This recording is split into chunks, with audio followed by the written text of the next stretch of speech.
Bonjour à tous, vous m'entendez?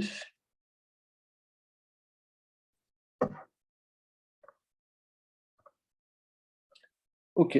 Alors j'attends juste que tout le monde soit là et on démarre. On s'est arrêté à la 19, me semble-t-il.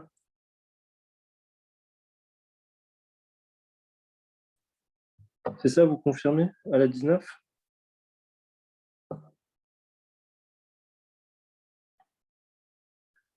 OK. Le problème, c'est que je me rappelle plus que c'était la 19. La 19, c'était donc,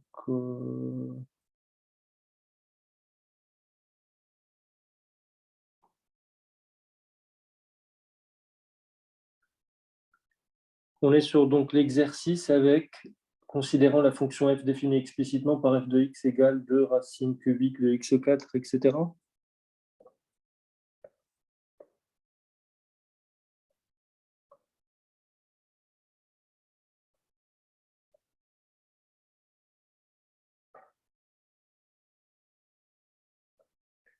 OK, donc, est-ce que vous avez cherché les exercices ou pas? En gros, est-ce que je vous laisse un peu de temps pour chercher comme hier ou je corrige tout d'un coup?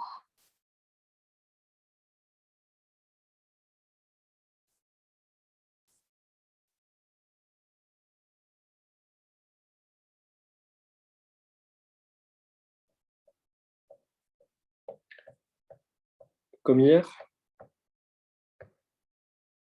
Allez, c'est parti.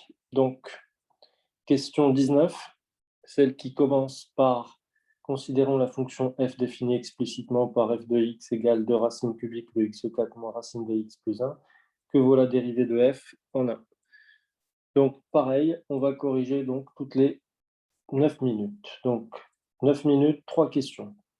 Essayez de faire en sorte d'avoir systématiquement 3 réponses.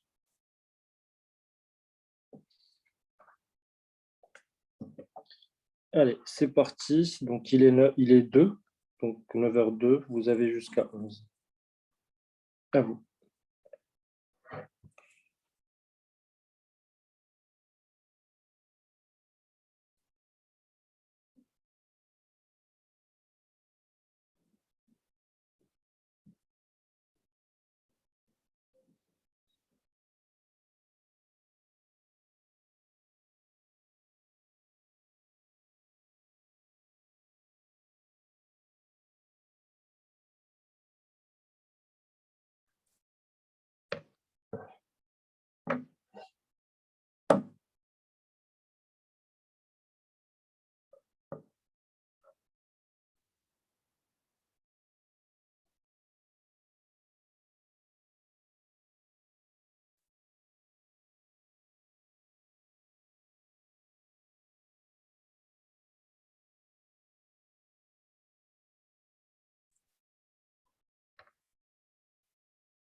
Ok, Mansour.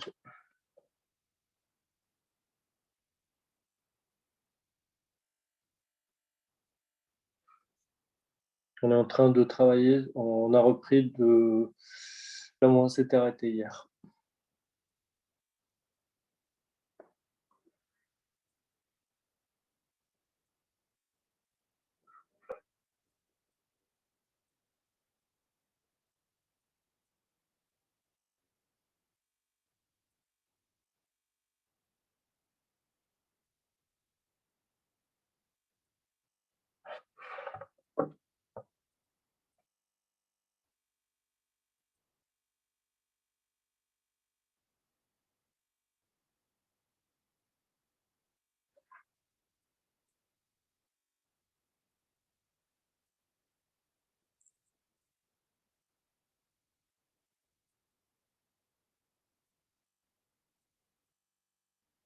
Ok, Dolcen.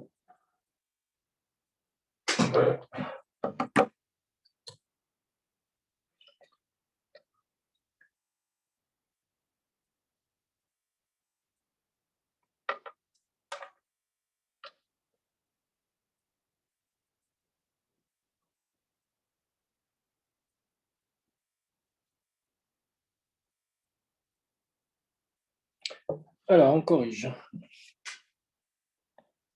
Question 19. On a f de x. Donc ici, l'idée, c'est d'exprimer f de x différemment, d'une façon qui nous permette une dérivation des plus simples. Donc, la racine cubique, c'est la puissance 1 tiers. Donc, j'aurai x puissance 4 tiers moins x puissance 1 demi.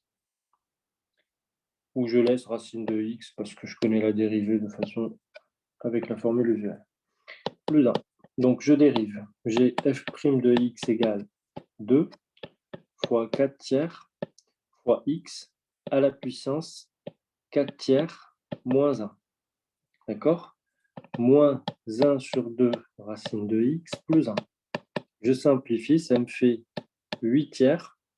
X puissance 4 tiers moins 1, ça fait 1 tiers. Moins 1 sur 2 racine de x. Plus, il n'y a pas de plus 1.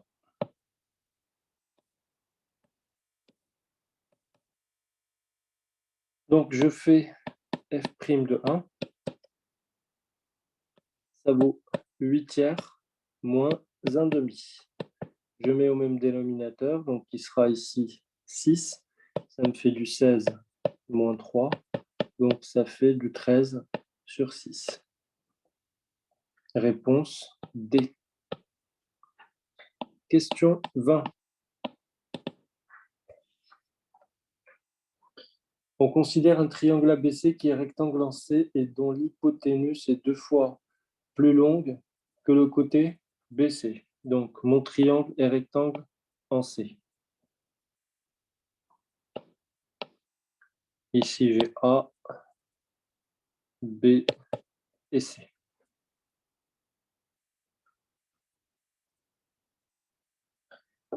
Je sais en fait que l'hypoténuse AB, donc la longueur AB, égale 2 fois BC. Je cherche l'angle ABC, donc cet angle-là. Je vais le noter alpha. Et je cherche sa valeur. Alors, je peux partir en fait sur le sinus de alpha. Le sinus de alpha égale l'opposé, ou plutôt le cosinus, ce que je connais. Donc, le cosinus de alpha égale l'adjacent, BC, sur l'hypoténuse AB. Donc, ça fait BC sur 2 BC. Donc, ça fait 1 demi. Et par conséquent, alpha sera égal ici à l'angle dont le cosinus vaut 1 demi, c'est 30 degrés. Réponse B. Je change de tableau. Question 21. Pour fabriquer 1 litre de désinfectant, il faut 0,832 litres d'alcool, 42 ml d'eau oxygénée, 15 ml de glycérine et de l'eau. Quelle est la quantité d'alcool nécessaire pour fabriquer 3 quarts de litre de désinfectant? Alors, est-ce que les proportions ici, elles sont linéaires?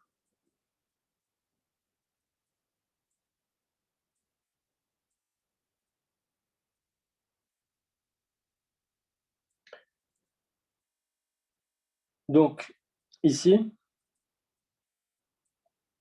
les proportions, je veux 1 litre de désinfectant. Est-ce que la somme totale donne 1 litre déjà?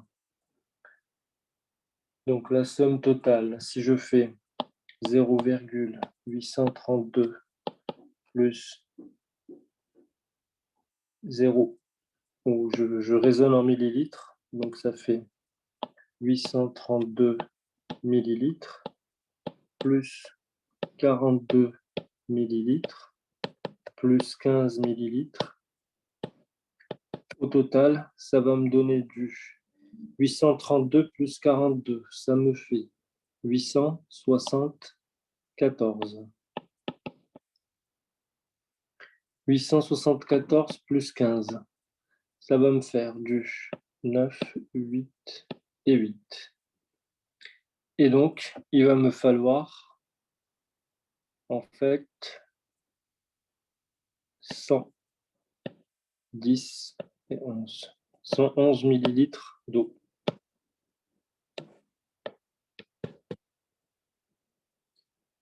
Alors, on sait par ailleurs que donc, les proportions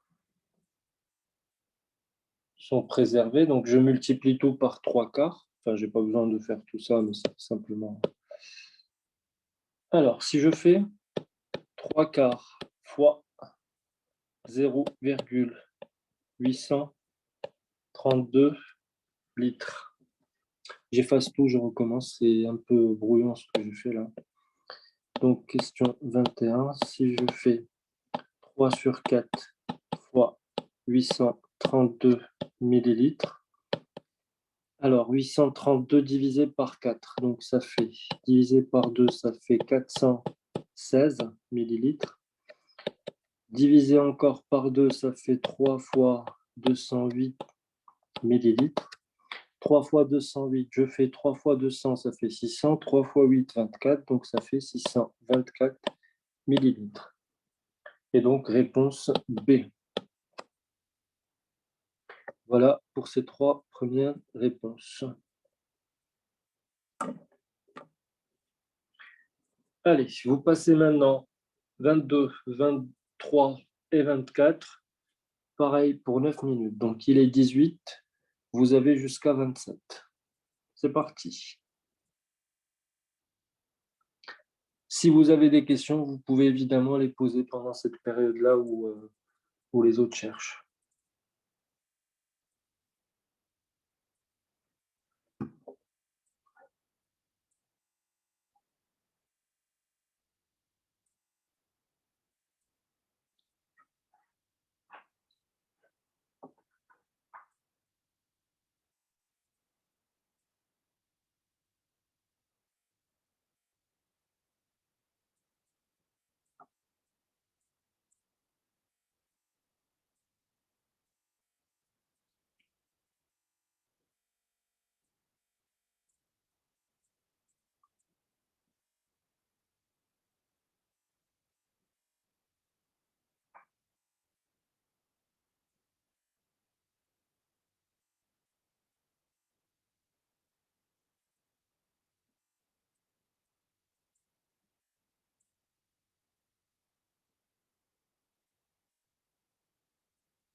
Allez, on corrige. Donc, question 22.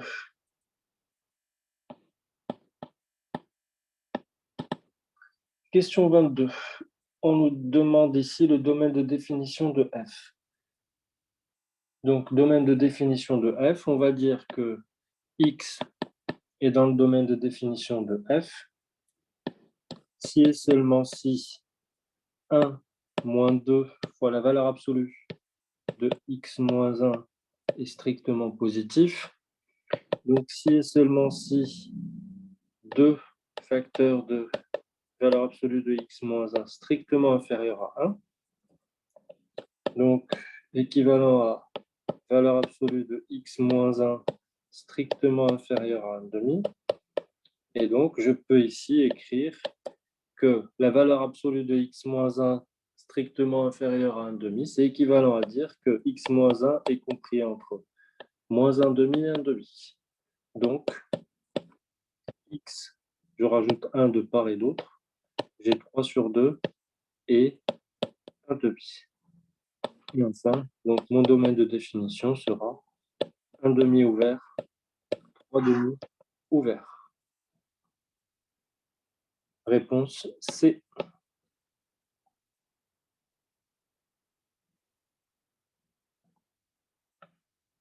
Ensuite, question 23.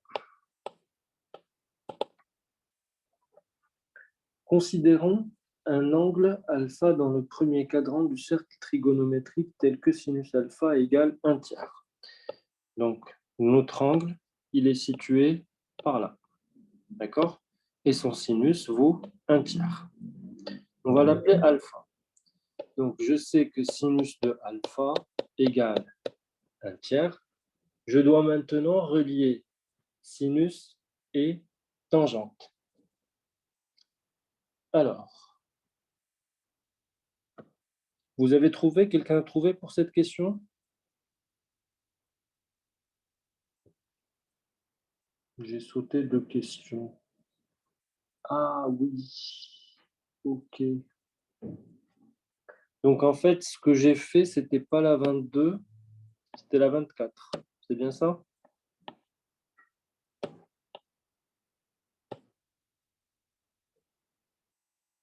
Ok. Donc ce que j'ai fait, c'est la question 24. Et on va revenir donc à la question 22. Question 22.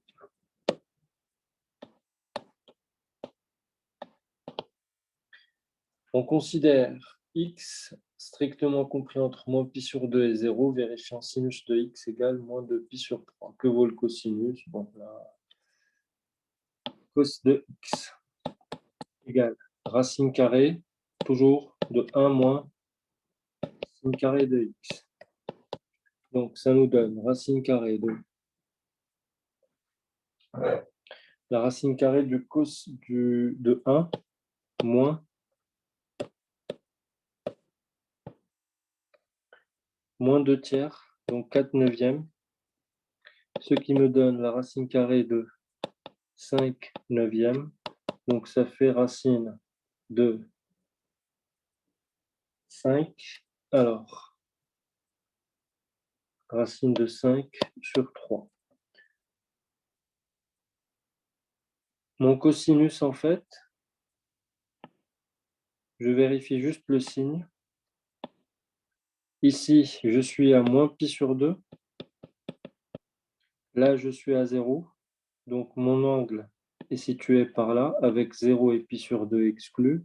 Et sur cette partie-là, je fais ma projection, je vois que j'aurai un cosinus positif. Donc, je laisse racine de 5 sur 3, réponse D. Question 23.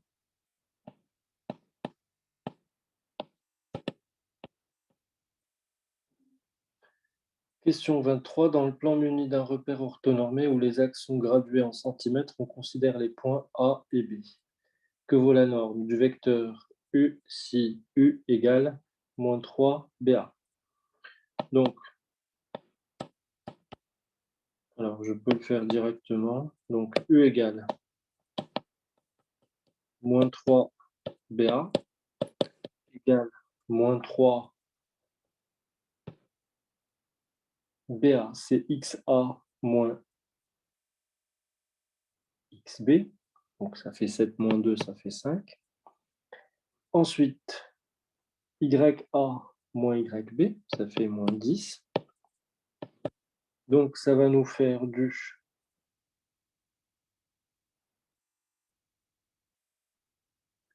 moins 15 et 30. Je peux factoriser par 15. Ainsi, j'aurai moins 1 et 2. Donc, la norme de U sera égale à 15 fois la racine carrée de moins 1 au carré plus 2 au carré. Donc, ça fait 4 plus 1, 5. Donc, ça fait 15 racine de 5. 15 racine de 5, c'est la réponse D. Et pour la question 24, c'est ce que j'ai fait juste avant par erreur. Ici. Non. Voilà, c'est là.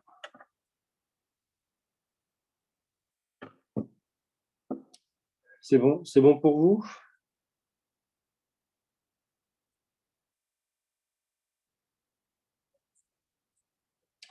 OK. Alors, à présent, vous pouvez passer aux questions 25, 26, 27. Donc, pareil, il est 34, donc vous avez 9 minutes. Donc, vous aurez jusqu'à 43. C'est parti.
Allez, c'est parti.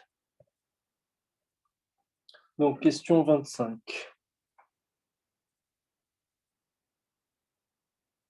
Question 25.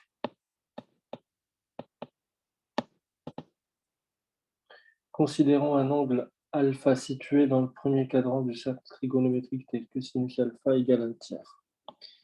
Donc ici, il s'agit de relier la tangente et le sinus. Donc je peux dire que tangente alpha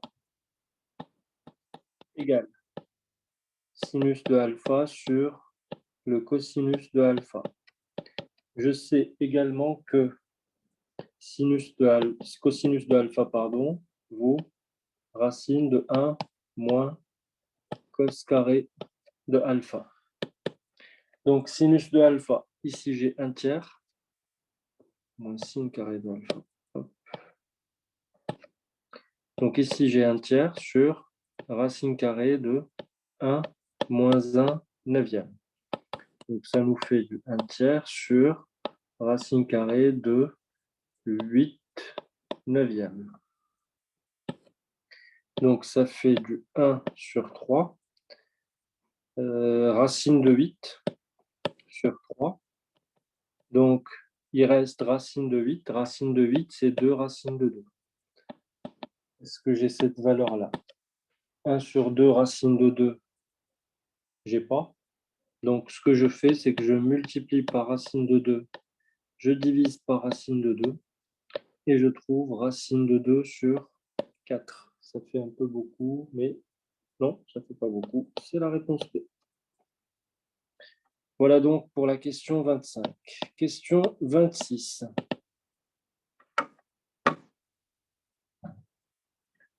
Au 1er octobre prochain, l'université M, dans l'état de P, augmentera les loyers de tous les logements étudiants de 1,95%.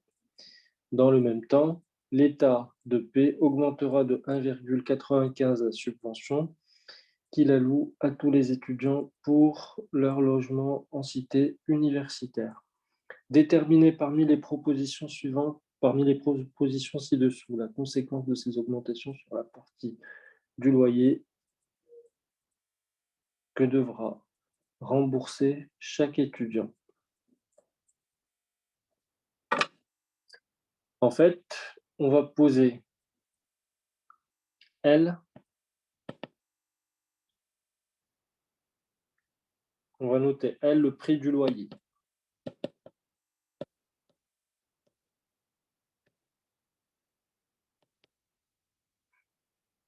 On va poser également S,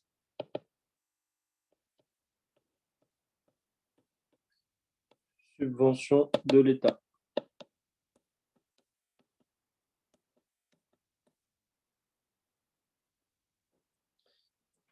Et on va regarder ce qui va se passer. Et on va poser X, la partie à charge.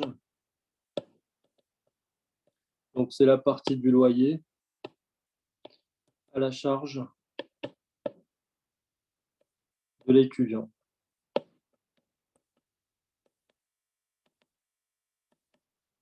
Donc, j'augmente en fait. Donc, je sais d'abord que avant le 1er octobre,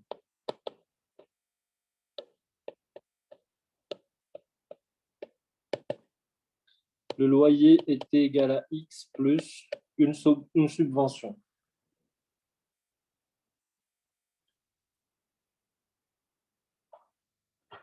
Ensuite, après donc le 1er octobre, le loyer vaut 0,0195, donc je vais le noter juste 1,95%. 1 plus 1,95% fois L.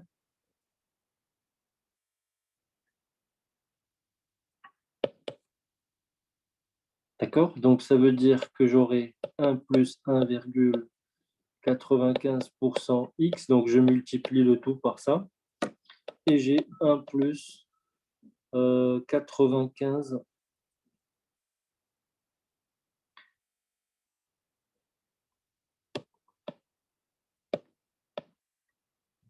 1 plus 1,95% fois S.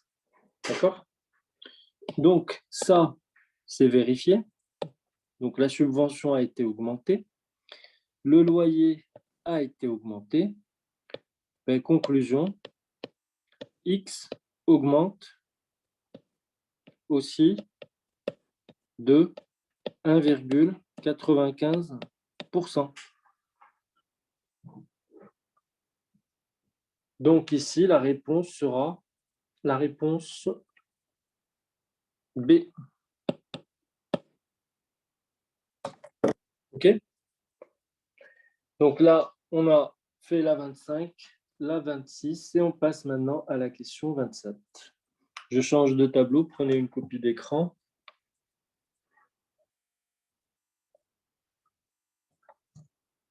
Question 27.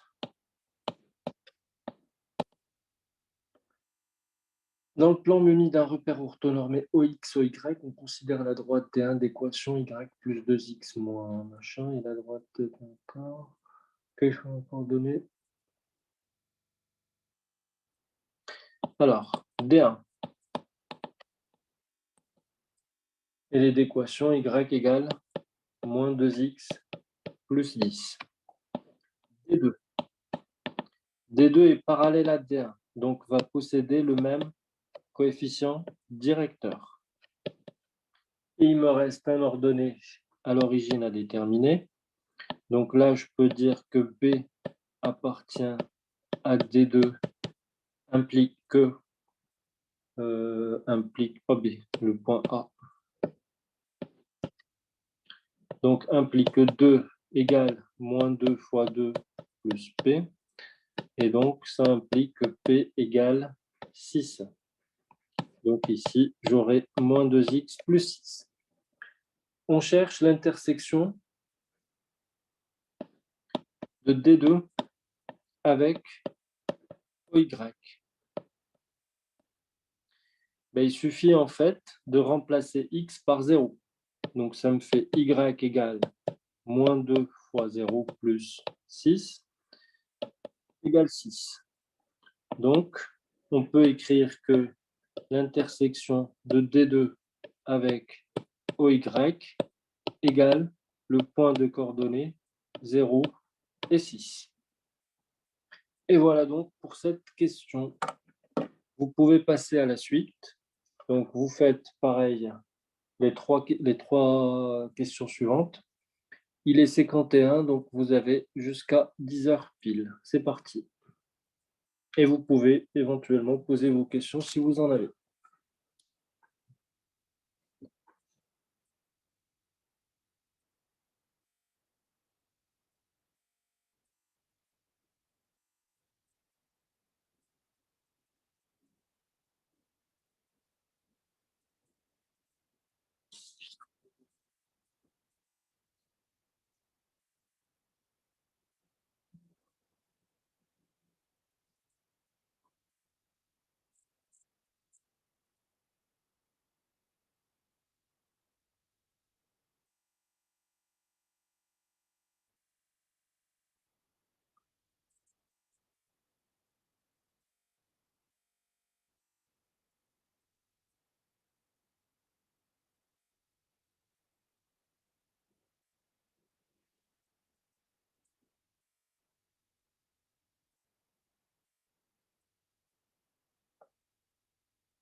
Allez, c'est parti pour la 28.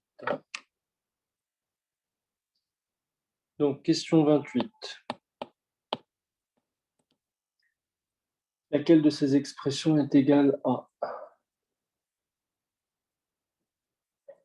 Alors, ça, c'est un truc super classique, donc regardez bien. Le 4, je vais l'écrire comme 3, donc moins 2 racine de 3, et plus loin, je mets plus 1. Ce qui me permet de reconnaître une identité remarquable, qui est racine de 3 moins 1, le tout au carré. Attention, la racine carrée de a carré, c'est la valeur absolue de a. Parfois, il peut y avoir un piège. Là, il n'y a pas de piège, mais parfois, oui. Donc, c'est valeur absolue de racine de 3 moins 1. Et donc, c'est racine de 3 moins 1. Réponse D. Question 29. Je dispose d'un compteur électrique qui différencie la consommation en heure creuse et en heure pleine. Ma consommation d'électricité par année exprimée en kilowattheure est donnée par le tableau suivant.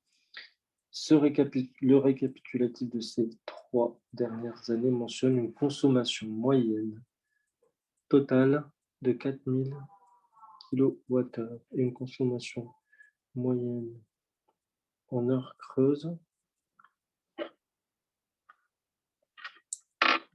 de 2000. Donc, on connaît en fait la consommation moyenne, ok, que valent X et Y. Très bien. Alors, je sais que la consommation moyenne totale, elle est de 4000. Donc, ces 4000 seront égaux à 1800 plus X plus 2000. Le tout divisé par 3. Donc ici, je peux directement isoler X. Voyons si on peut le faire rapidement. Donc 3 fois 4000, ça fait 12 000. Moins 3800. Ça nous fait du 12 000 moins 3000, ça fait 9 000. Donc ça fait 8200. Ensuite, pour la moyenne des heures creuses. Donc pour la moyenne des heures creuses, on me dit qu'elle est à 2000. Donc 2000 égale Y plus 2300 plus 1700. Le tout divisé par 3. Et donc, j'obtiens Y égale 6000 moins 4000 égale 2000. Réponse. Oula, je fais une bêtise peut-être.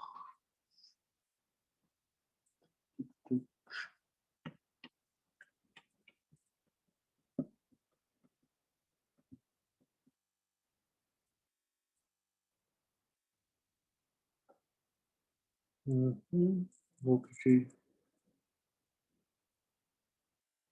problème, c'est que j'ai eu 8900. Pourquoi j'ai 8200 ici? Je ne comprends pas. Donc, 3 fois 4000, ça fait 12 000. 12 000, je retranche 3800. Ça fait 8200. Pour Y, je trouve 2000. Ça, il n'y a aucun doute là-dessus. Donc,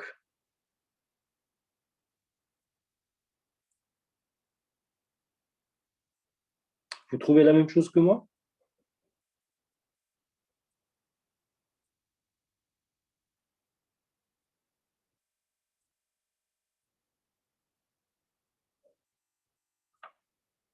Qu'est-ce que vous avez trouvé à cette question?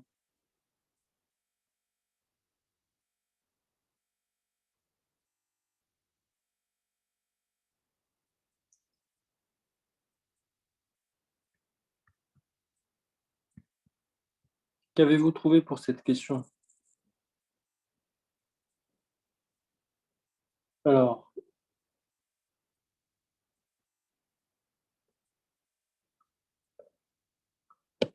en fait, ce qui est suspect, c'est le... Je pense que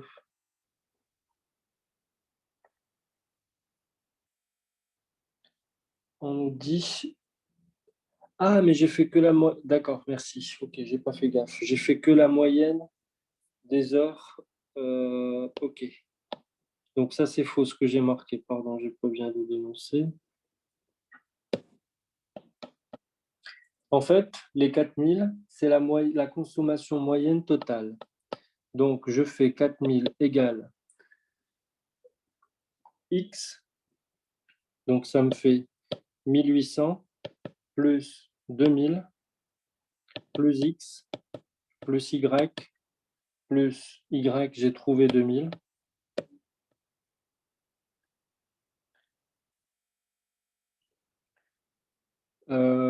Plus 2300 plus 1700. Le tout divisé par 3, donc 3 fois 4, ça fait 12 000. 12 000 moins... Alors, 2000 et 2000, ça fait 4000. Ensuite, 4000 et 4000, ça fait 8000. Donc, moins 9800 égale X. Donc, X égale 2200. Alors, on n'était pas obligé de le calculer. Pourquoi? Parce qu'une fois qu'on a trouvé le X, on sait qu'on a exactement une bonne réponse. La seule réponse présentant un Y correct, c'est la D. Donc, on aurait pu cocher directement sans calculer. Et donc, ici, c'est la réponse D. Ensuite, je change de tableau.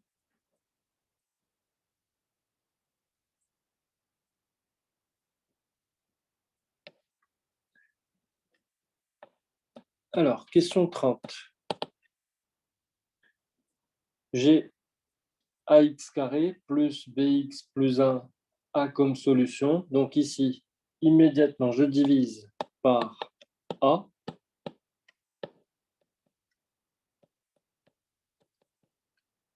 Donc, je rappelle que pour un polynôme p de x, qui s'écrit donc, qui admet deux racines, ax2 plus bx plus c, ben je sais que la somme des racines R1 plus R2 égale moins B sur A, et R1 fois R2 égale C sur A. Donc ici, j'adapte. Donc la somme des racines, j'ai comme solution 1 et 2. Donc 1 plus 2 sera égal à moins B sur A, et 1 fois 2 sera égal à le produit des racines, enfin, ce sera égal à C sur A, donc 1 sur A. D'accord? Donc, je cherche A et B. J'ai 3 A égale moins B. Et ensuite, j'ai A égale 1 demi. Donc, A égale 1 demi, B égale moins 3 demi. Réponse A égale 1 demi, B égale moins 3 demi, réponse A. Et voilà pour ce sujet. Donc, je vous donne un autre.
Vous pouvez le télécharger. Donc, il est dans le dossier d'aujourd'hui.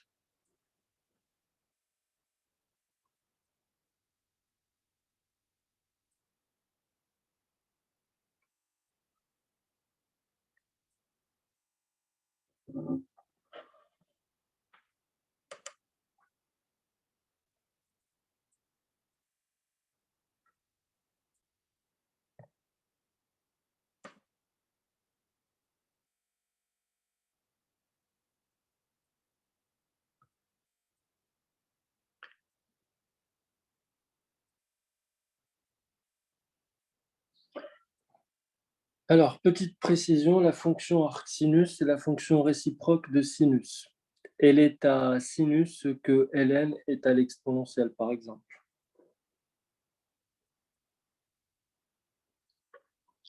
Donc, c'est parti, à vous. Il est 10h11, vous avez jusqu'à 20 pour les 3 premières questions.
Le document se trouve dans le drive d'hier,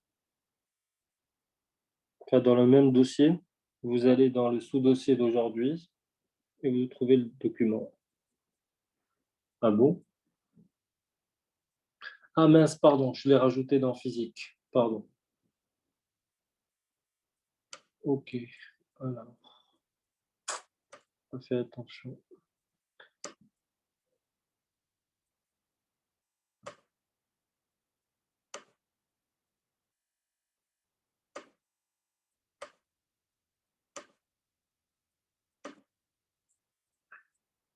Voilà. Là, normalement, il est dans maths.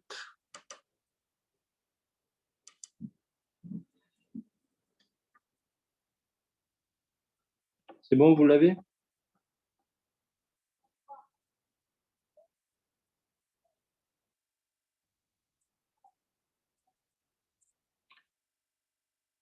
Ok. Donc, vous rajoutez 2 minutes supplémentaires, ce qui fait que vous avez jusqu'à 22.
Allez, on corrige.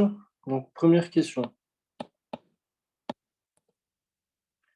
En fait, lorsque vous écrivez sinus de x égale y, ceci implique que y soit dans l'intervalle -1, 1. D'accord? Et ceci est équivalent à écrire x égale arcsinus de y. Donc, pour pouvoir parler d'arcsinus, il faudrait que y soit dans -1, 1. Donc, on applique ça ici. Ça, je le mets de côté. Hop.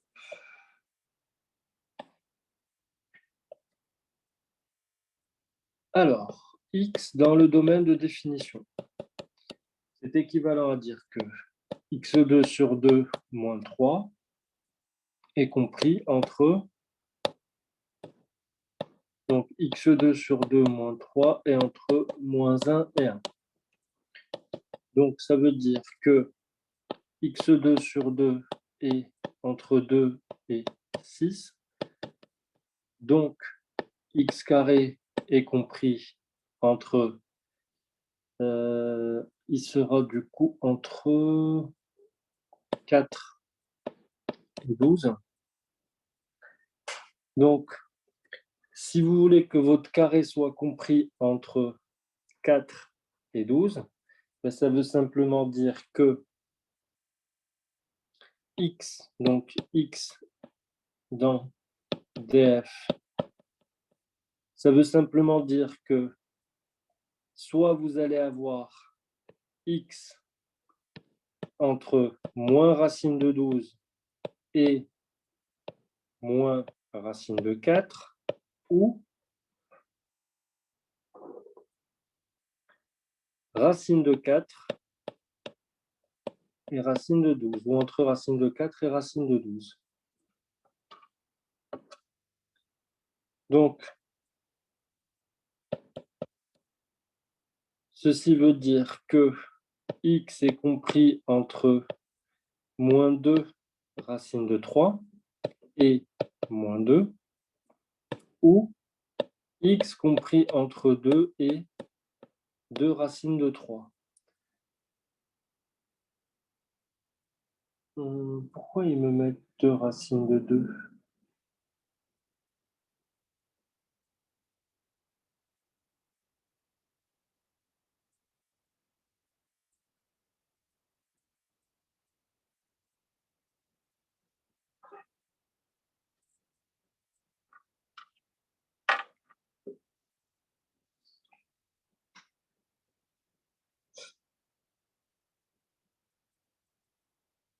Je refais cette question parce qu'il y a quelque chose qui ne va pas.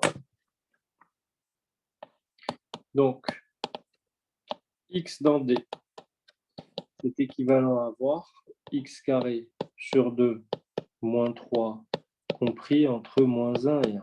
OK. Donc, ceci veut simplement dire que x carré sur 2 sera entre 2, 3 moins 1, ça fait 2, et 3 plus 1, ça fait 4. Donc, si et seulement si, x2 compris entre 4 et voilà, 8. C'est ça l'erreur. Donc, si et seulement si x est compris entre -2 racine de 2, racine de 8, et -2, ou x entre 2 et 2 racines de 2. Donc, on peut écrire d égale -2 racine de 2 jusqu'à -2, union 2 jusqu'à 2 racines de 2. Et donc, ce sera la réponse C. Question 2. Considérons la fonction f dont l'expression analytique est donnée par. Pareil. Donc ici, x dans D implique que, ou équivalent à -2x carré plus x plus 1 strictement supérieur à 0. Donc pour ça, je calcule en fait mes racines. Donc, j'ai 1 plus 8, ça fait 9. Donc, j'ai x1 égale moins 1, moins 3, le tout sur moins 4. Donc, ça fait 1. x2 égale moins 1 plus 3, le tout sur moins 4. Donc, ça fait 2 sur moins 4, donc moins 1 demi. Je dresse mon tableau de signes. Donc, j'ai x moins 2x carré plus x plus 1, moins l'infini plus l'infini. Donc, j'ai moins 1 demi et 1.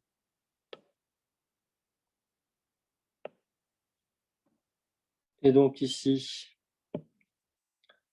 j'ai le signe de A à l'extérieur des racines et l'opposé du signe de A à l'intérieur. Donc, ce qui veut dire que là, je peux affirmer que x doit appartenir à l'intervalle moins 1 demi ouvert, 1 ouvert. Réponse D. Donc ça, c'était la question 2. Je passe à la question 3, donc je change de tableau.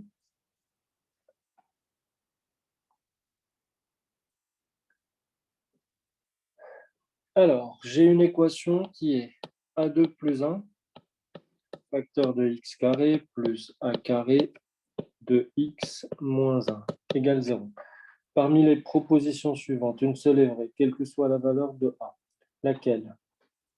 Donc ici, je calcule mon discriminant. Mon discriminant vaut b carré, donc tout ce terme-là au carré, ça fait a puissance 4, moins 4 fois moins 1 facteur de a carré plus 1. Donc ça me fait a4 moins 4 ou plus 4 a carré moins 4, donc non, plus 4 aussi. Donc là, qu'est-ce que je reconnais pour delta? Je reconnais que c'est le carré de a carré plus 2, le tout au carré, qui est strictement positif. Donc l'équation va admettre ici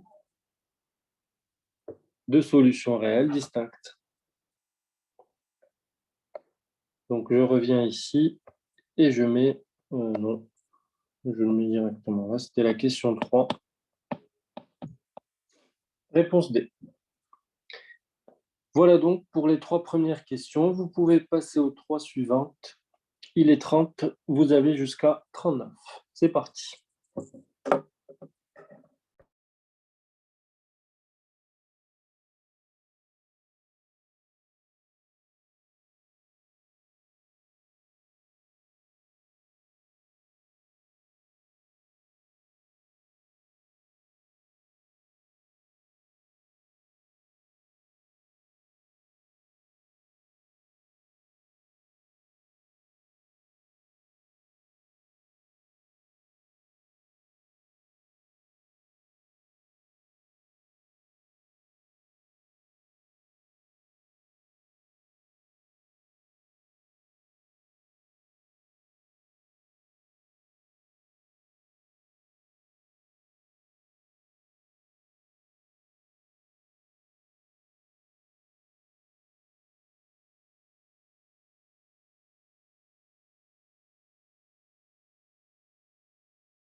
Alors, c'est parti pour la question 3.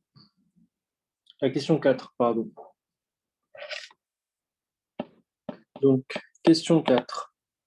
Dans le plan menu d'un repère orthonormé, on considère les points A, B et C, considérant également le point H correspondant au pied de la hauteur issu de C. D'accord. Quelles sont les coordonnées du point H? OK.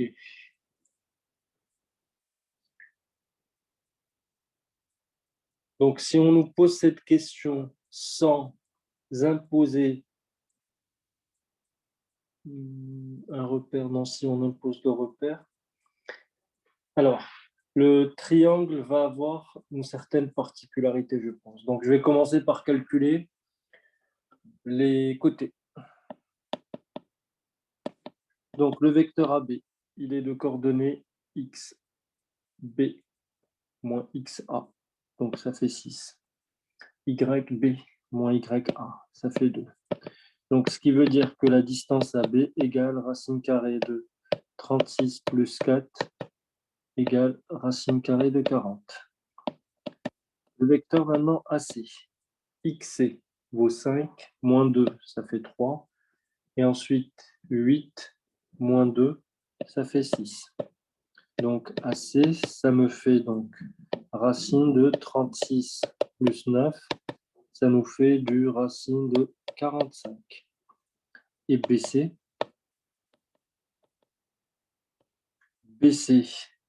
donc CXC, c'est 5, donc ici j'ai moins 3. Et 8 moins 4, ça fait 4. Donc BC égale la racine carrée de 9 plus 16. Donc ça fait racine carrée de 25. Ça nous fait du 5. OK. Donc vous pouvez remarquer ici que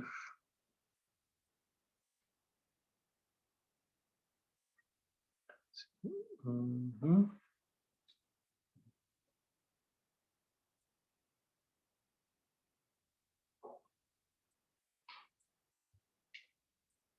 il n'y a aucune particularité à...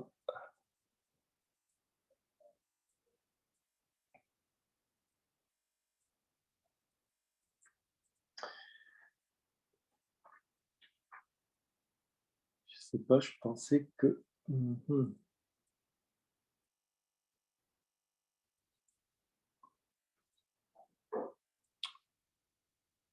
Alors, je pensais que ça allait m'aider, mais a priori non. Donc j'ai A, j'ai B. Donc si j'appelle ça C, ici je vais avoir A, et là je vais avoir B. Donc ici, j'ai H,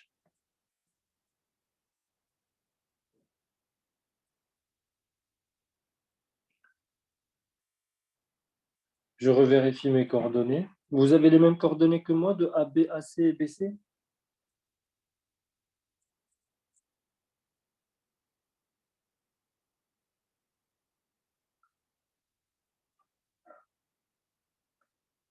Donc cela veut dire quoi en fait?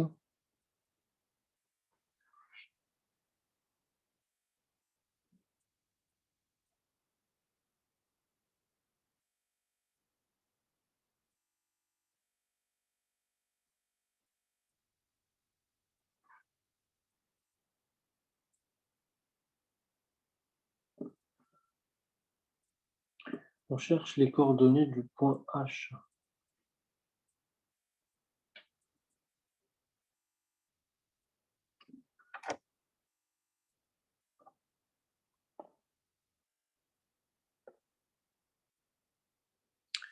En fait, ce qu'on va chercher ici, mais ça va être très long à calculer.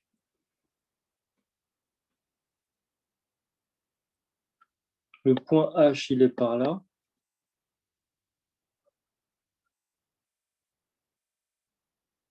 Je prends une autre page, donc j'ai C.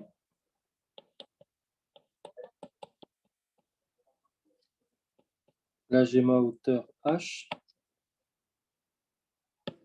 Widolsen, c'est possible de le dessiner. En fait, je laisse cette option en dernier recours parce que ça va être long. Donc, je cherche à vous donner une astuce, un truc un peu plus rapide. Sinon, en dernier lieu, oui, vous allez devoir le tracer. Et je me demande même si c'est pas le plus simple. Parce que là, en fait, si je veux chercher le projeté orthogonal, donc je dois calculer un produit scalaire. OK.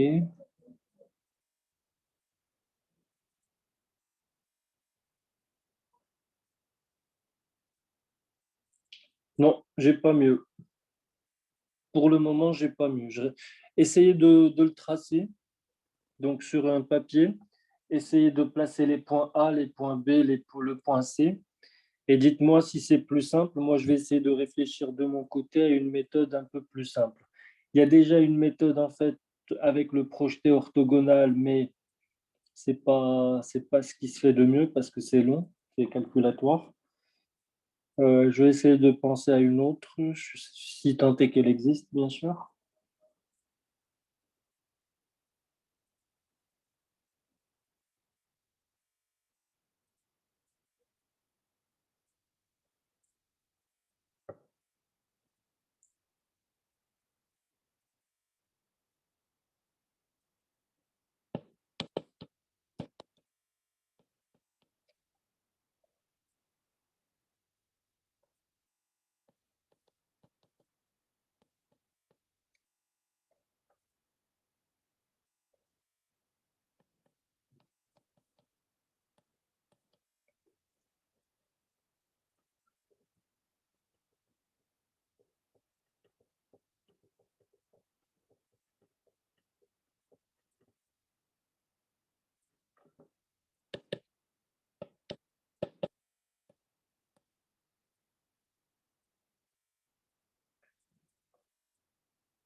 Alors, H, je le note alpha, bêta.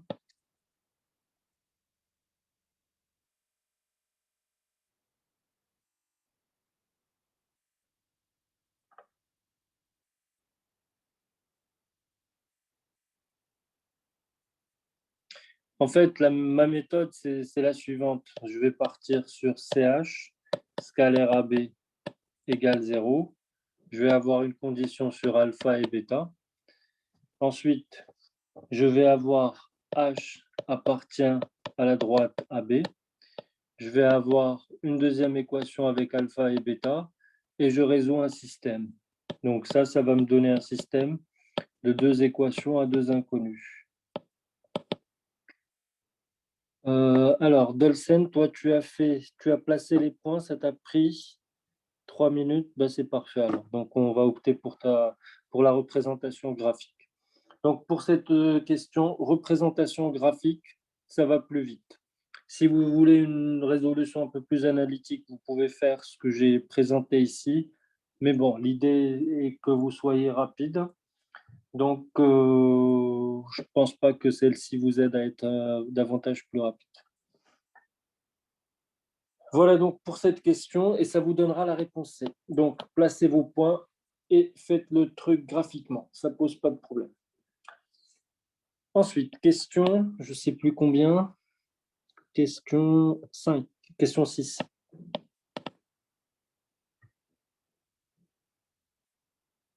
Non, question 5.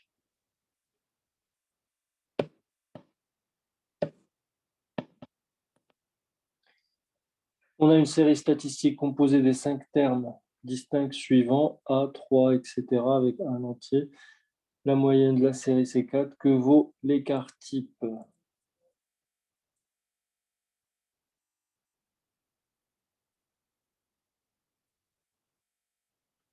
En fait, l'écart type sera égal à la moyenne des carrés moins la moyenne, le tout carré. Donc, je calcule la moyenne des carrés. Ça va me faire A carré plus 9 plus 16 plus 25 plus A plus 4, le tout au carré. Et je divise par 2, 4, 5.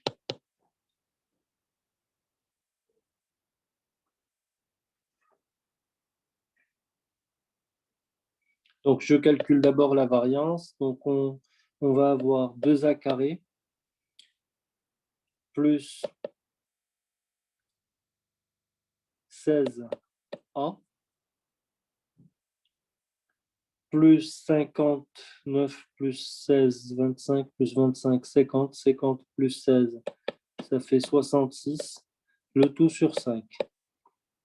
Donc, si je fais maintenant ma variance, qui est 2A carré plus 16A plus 66, le tout sur 5, moins ma moyenne au carré. Ma moyenne au carré vaut 16.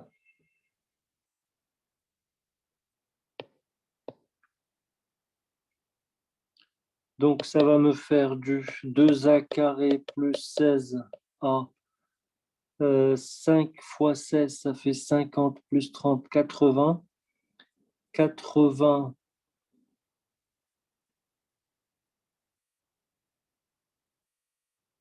Donc ici, il va me rester plus 14, le tout sur... Il y a un truc qui ne va pas. Je recommence. Question 5.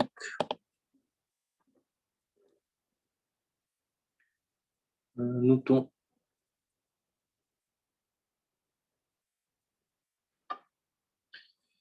Alors, je calcule la moyenne des carrés.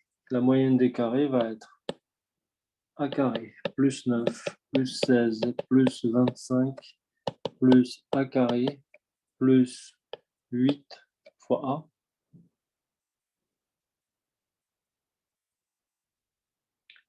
A. Ouais, sinon, on pourrait trouver peut-être plus facilement au départ d'abord le A.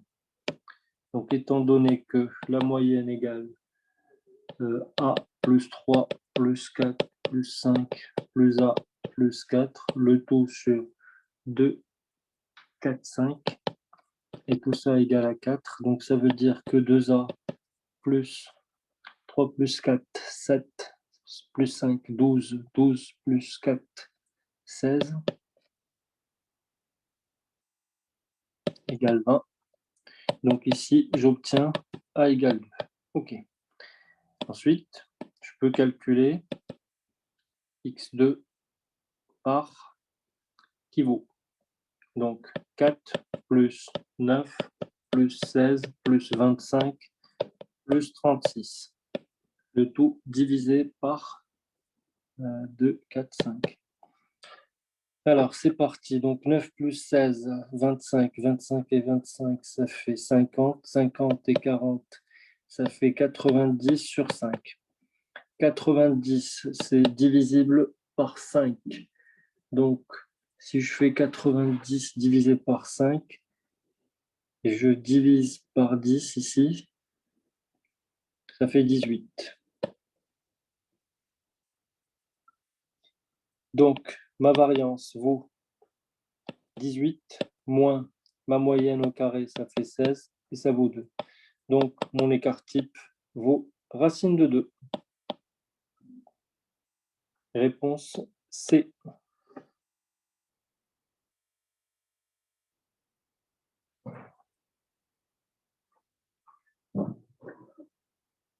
Je passe à la question 6. Donc, je change de tableau.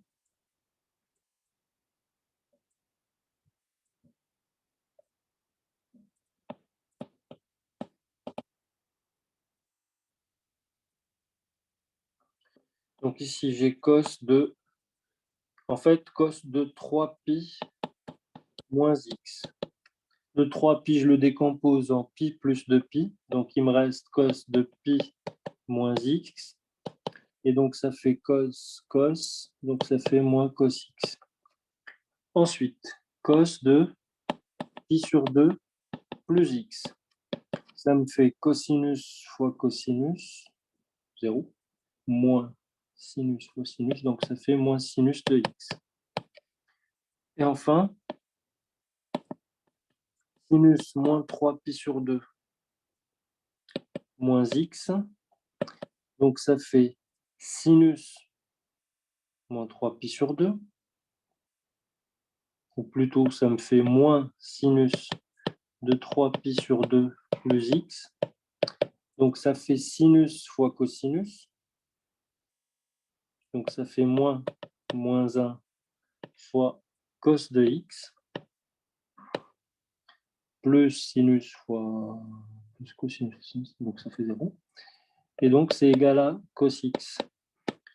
Donc, si je fais la somme des trois, donc si je fais ici la somme des trois, ben, ça va me donner moins sinus de x. Je le fais un peu plus proprement. Cos 3pi moins x plus cosinus de pi sur 2 plus x plus sinus de moins 3pi sur 2 moins x égale, les cosinus, celui-là et celui-là se simplifient. Il me reste moins sinus de x. Réponse D. Et voilà pour cette question. Donc, on va s'arrêter là en maths. On va prendre une petite pause. Donc, on se donne 2 minutes, 10 minutes, et on se retrouve en physique. OK? Allez, à tout de suite.